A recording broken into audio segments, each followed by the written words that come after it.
సరే ఇంతకు ముందుకు ఉన్న ప్రభుత్వాల గురించి విమర్శించి మేము ఎక్కడ ఏం మాట్లాడలే. ఎందుకంటే వాళ్ళు చేయడానికి ఈ ఫండ్స్ లేకనా లేకపోతే చేసే ఇష్టం లేకనా చేసిలేరు. అటువంటి ప్రభుత్వం మాది కాదు.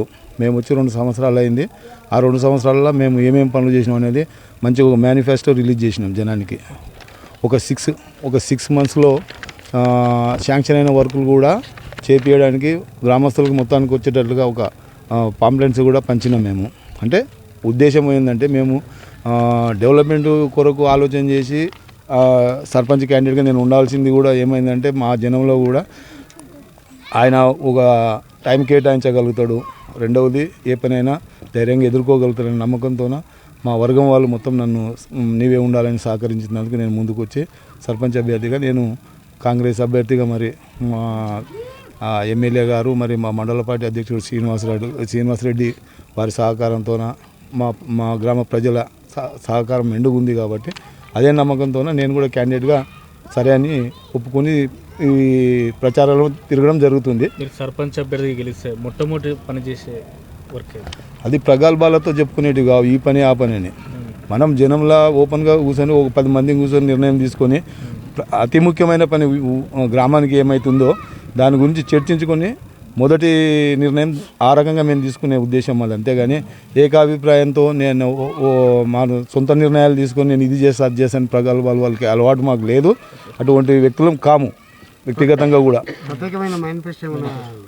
మేనిఫెస్టో అనేది మేము సర్పంచ్ అభ్యర్థిగా ప్రత్యేక అంటే మన చేతిలో ఉండి మనం ఇది అది ఎంత చెప్పుకున్నా ఉట్టి మాటలు. ఎందుకంటే మనం కొత్తగా కావచ్చు కానీ జనానికి మన సొంత వాళ్ళు ఎంతోమంది వెళ్ళిపోయి ఉంటారు కాబట్టి వాళ్ళు నమ్మరు. మనం కొత్తగా మన మేనిఫెస్టోలు దాన్ని చూసి ఓట్లు వేయరు. ఏదైనా ప్రభుత్వం రూలింగ్ ఉంది కాబట్టి ఒక ఎమ్మెల్యే ఉంటాడు కాబట్టి వీళ్ళు ఏమైనా నిధులు చేయగలుగుతారు అనే నమ్మకంతోనే మన దిక్కు మొగ్గు చూపుతారు.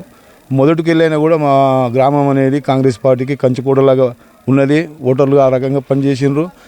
అంటే లీడర్లు కూడా వాళ్ళని నమ్ముకొని అటువంటి కార్యక్రమాలు కూడా చేసిండ్రు. ఎక్కడ కూడా ఎలాంటి ఇబ్బంది లేదు. మేము చేసే ప్రచారంలో కానీ మా ఏంటో ఉన్నారు జనమంతా. మా స్పందన గురించి మేము ఎక్కువ చెప్పుకునే అవసరం లేదు. మీలాంటి వాళ్ళు ఎవరైనా ఉంటే గ్రహించగలుగుతారు. అంతేగాని ప్రగల్భాలు చెప్పుకొని మా ఎంబడి ఇంత ఉంది అంత ఉంది అని చెప్పుకోవడం అనేది మా ఉద్దేశం అది కాదు. జనమే చెప్తారు.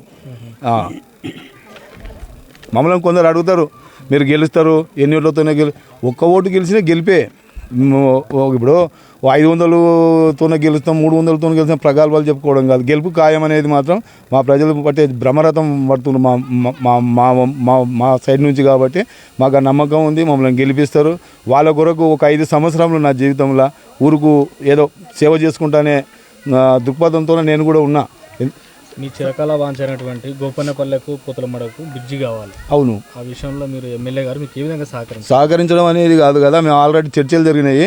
ఇప్పుడు పూతలమడుగు ఏది మన గాంధీ చౌక్ నుంచి ఇక్కడ పోచమ్మ గుడి అని ఇక్కడ మనం మాట్లాడేది పక్కనే ఉంటుంది. వీడి వరకు ఒక 75 లక్షల బీటీ రోడ్ శాంక్షన్ చేయించినాం. ప్రొసీడింగ్ కూడా ఇప్పించినాము. అది 50 lakhs దాటినప్పుడు కాంట్రాక్ట్ వర్క్ కాబట్టి వాళ్ళు ఇంకా కాంట్రాక్ట్ ఎవరు ముందుకు రాలేదు. అందులో ఎలక్షన్స్ ఉండేవి కాబట్టి ఆడావిడిగా దాని గురించి ఆలోచన చేయలేదు. ఆ రోడ్డు కూడా ఏ కాంట్రాక్ట్ టెండర్ వచ్చినా కూడా నేను మాట్లాడుకొని నేను సొంతంగా చేయిస్తానంటే చెప్పి గ్రామ ప్రజలకు నేను మాటిస్తున్నా.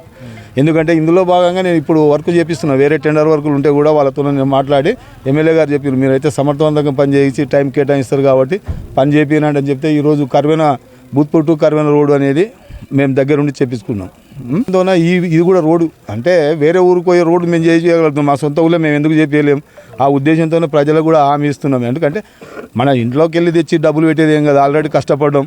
ఎమ్మెల్యే గారిని అడిగినాం. ఆయన మా మాట కాదనకుండా శాంక్షన్ చెప్పించిండ్రు. మాకు ప్రొసీడింగ్లు కూడా వచ్చేసినాయి ఆల్రెడీ. కాకపోతే చేయాలంటే టైం కావాలి కాబట్టి ఎలక్షన్స్ అయిపోయిందాడు దాన్ని ఇంకొక 3 నెలలు టైం పడుతుంది స్టార్ట్ చేయాలంటే. ఎందుకంటే మిషనరీ అంతా అక్కడ వర్క్లో నడుస్తుంది కాబట్టి అది కంప్లీట్ అయిన తర్వాత తీసుకొచ్చి ఈ వర్క్ కూడా చేసి ఒక 6 నెలల్లో ఈ గ్రామానికి ఆ రోడ్డు కంప్లీట్ చేసి చూపిస్తాం అనేది మేము ఆ లెవెల్కి ఎప్పుడు కూడా ఆలోచించలేదు. విజ్ఞప్తి అనేది ఏముంది మన శక్తి వంచన లేకుండా పనిచేయడం అనేది అదే మా కోరిక. అంతేగాని నేను అట్లా అంటే ఎక్కువ చెప్పుకొని తక్కువ చేసినాడు వాళ్ళే చెప్పుకుంటారు. ఆయన చెప్పింది కొంచెమైనా చేసింది చాలా ఉందిలే అనేది చెప్పుకునే ఆ స్థాయిగా ఆలోచన చేసే వ్యక్తిని. అంతేగాని చేయకుండా ఏదో ఊహించుకొని గాలి మెడలు కట్టుకొని గప్పాలు కొట్టే మనస్తత్వం ఉన్నది కాదు మనది. వ్యక్తిగతంగా అయినా కూడా టోటల్గా వ్యక్తిగతంగా అయినా కూడా ఇలా విలేజ్లో నేనంటూ తెలియని వ్యక్తి అంటూ లేరు. నా గురించి దుష్ప్రచారాలు చాలామంది చేస్తున్నారు. చేయకోక దాని గురించి ఇప్పుడు కాదు నేను చెప్పేది సమాధానం ప్రజలే చెప్తారు. ప్రజలతోనే నేర్చుకోవాల్సి వస్తుంది వాళ్ళు నేనంటే ఏందనేది. దానికి అది కూడా చాలా దూరమే లేదు, అతి దగ్గరలోనే ఉండదు. అంత మీలాంటి మీడియా మిత్రులు కానీ ప్రపంచం మొత్తం చూడగలుగుతారులే. ఈ విషయాలలో మేము కూడా ఆచితూచే మాట్లాడుతున్నాం. ఎందుకంటే ఎదుటి వాళ్ళని విమర్శించడం అనేది మా వ్యక్తిత్వం కాదు, అది మొదటిది. అది అంతే. రాజకీయంగా ఎన్నో ఎత్తుగడలు వేస్తారు. అది ఈరోజు చెడ్డోడు అన్నాడే రేపే వాడే మంచివాడు అంటాడు.